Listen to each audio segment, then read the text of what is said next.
Hello everyone, my name is Deepak Sood और इस video में हम बात करेंगे रिटेल स्टोर्स के कुछ बेसिक्स की। केपीआईज़ क्या होते हैं, उनको कैसे कैलकुलेट किया जाता है, लाइक फॉर लाइक कैलकुलेशंस कैसे होती हैं, ये हम देखेंगे। सो बेसिकली ये वीडियो उन लोगों के लिए है जो रिटेल स्टोर्स में काम करना चाहते हैं या ऑलरेडी काम कर रहे हैं। तो आइए शुरू करते हैं। सबसे पहले समझते हैं कि केपीआईज़ होती क्या है। केपीआईज़ वो पैरामीटर्स हैं जिनको हम मेजर करते हैं, मॉनिटर करते हैं, नापते हैं, मापते हैं, ताकि हमें स्टोर की परफॉर्मेंस का पता चले। एग्ज़ाम्पल के लिए आप एक बाइक ले लो। पहले तो बाइक में क्या होता है कि हम देखते हैं कि हाँ जी, इसकी पिकअप अच्छी है, इसकी माइलेज अच्छी है, तो वो दोनों बाइक के केपीआईज़ हैं। अगर उसमें कोई भी गड़बड़ होती है हम उसको लेके जाते हैं, सर्विस कराते हैं। इसी तरीके से अगर ये केपीआईज़ जो रिटेल स्टोर के हैं, अगर उनमें कोई दिक्कत आती है, किसी में भी कोई डी ग्रोथ में है, तो हमें उस पर थोड़ा ज़्यादा एक्स्ट्रा एफर्ट करना पड़ता है ताकि हमारे स्टोर की जो है मैक्सिमम आउटपुट आ सके, उसकी परफॉर्मेंस अच्छी हो सके। अब हम सारे केपीआईज़ को एक एक करके कैलकुलेट कैसे किया जाता है वो देखेंगे। सबसे पहले स्टार्ट करते हैं एटीवी से। ATV is average transaction value. कुछ कंपनीज़ में इसको ABV भी बोला जाता है, एवरेज बिल वैल्यू। कई जगह इसको एवरेज ट्रांजैक्शन साइज़ या फिर एवरेज टिकट साइज़ भी बोला जाता है। मतलब सबका सेम है।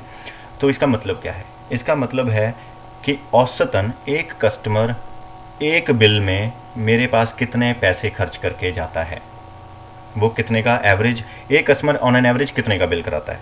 ठीक है, इसको कैलकुलेट कैसे करते हैं? हमने टोटल सेल को टोटल बिल्स के साथ डिवाइड कर देना है। एग्जाम्पल में हमारी टोटल डे सेल है 2500, टोटल बिल्स दिन के हैं 5, तो हमने इनको डिवाइड किया 2500 को 5 से, एंड वी गॉट 500। सो इसका मतलब है कि ऑन एन एवरेज एक कस्टमर मेरे पास 500 रुपये खर्च करके जाता है। अब हम रिटेल में एवरेज की बात इसलिए करते हैं, हर एक बिल पे आप अलग अलग काम कर नहीं सकते, तो आपको एक ट्रेंड चाहिए होता है, आपको एक सॉलिड वैल्यू चाहिए होती है जो दोनों तरफ हो, मतलब नीचे वालों को भी कवर कर दे और ऊपर वालों को भी कवर कर दे, राइट। सो इसलिए हम एवरेज लेके चलते हैं। अब एटीवी से क्या पता चलता है? एटीवी से हमें पता चलता है कि हमारे पास जो कस्टमर्स आ रहे हैं बेसिकली हमारे स्टोर में वो कितना, उनकी परचेजिंग पावर कितनी रहती है नॉर्मली। ठीक है, तो हम उस हिसाब से अपनी असॉर्टमेंट को एडजस्ट कर सकते हैं, right. So next is AUV, average unit value. अब इसका क्या मतलब है? इसका मतलब है कि जो भी कस्टमर्स हमसे प्रोडक्ट लेके जाते हैं वो एक प्रोडक्ट की औसतन कीमत कितनी होती है। इसको कैलकुलेट करने के लिए हम टोटल सेल को टोटल आर्टिकल्स जो हमने बेचे होते हैं उससे डिवाइड कर देते हैं। 2500 divided by total quantity sold is 25, so we got 100। So इसका मतलब जो भी हम प्रोडक्ट बेच रहे हैं उसकी एवरेज कीमत 100 रुपये है। नेक्स्ट इज़ UPT, यूनिट्स पर ट्रांजैक्शन। कुछ कंपनीज़ में इसको बास्केट साइज़ भी बोला जाता है। इसका मतलब है कि ऑन एन एवरेज एक कस्टमर मेरे स्टोर से एक बिल में कितने क्वांटिटी लेके जाता है। सो यहाँ पे हम इसको कैलकुलेट कैसे करेंगे? टोटल क्वांटिटी जो हमने बेची 25 डिवाइडेड बाय टोटल बिल्स जो हमने किए पूरे दिन में 5। सो 25 divided by 5 is 5। So this means on an average एक कस्टमर मुझसे एक बिल में 5 प्रोडक्ट लेके जाता है। Next is conversion. This is very important guys. अब क्या होता है, हमारे स्टोर्स में बहुत लोग आते हैं, कुछ लोग ख़रीदते हैं, बहुत लोग बस घूम के, देख के, पूछ के चले जाते हैं।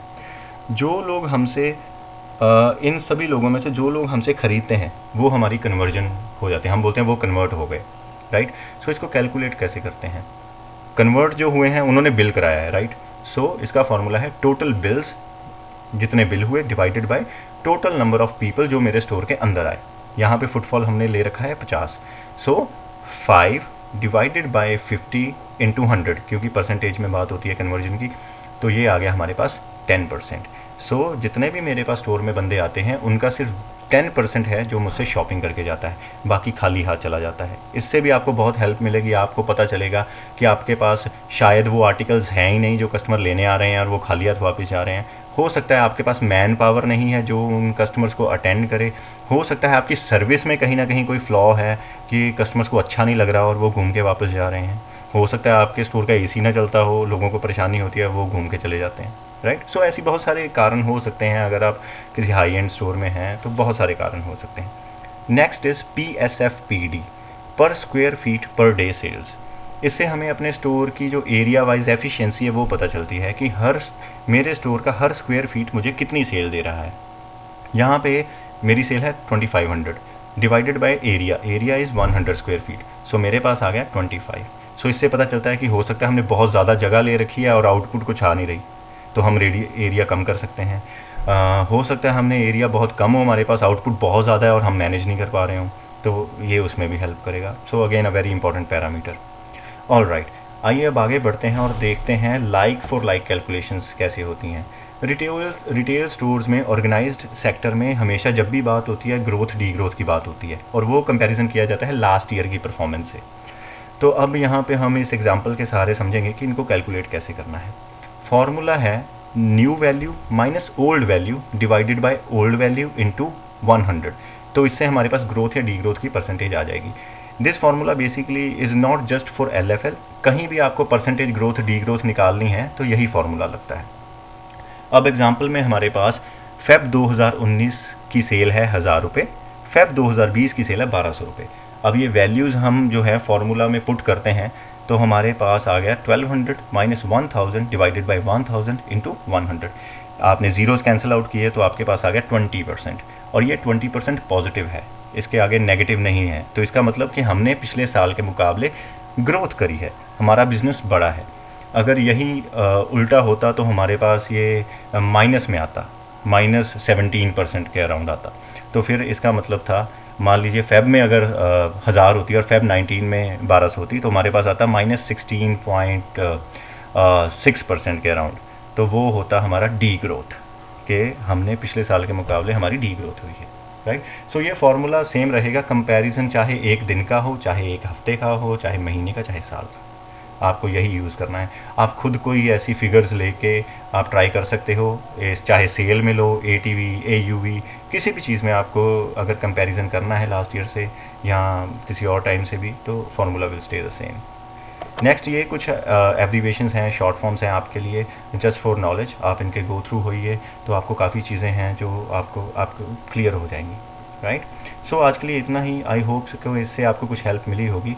कोई भी क्वेश्चंस हैं तो आप पूछ सकते हैं, आप कमेंट कर सकते हैं।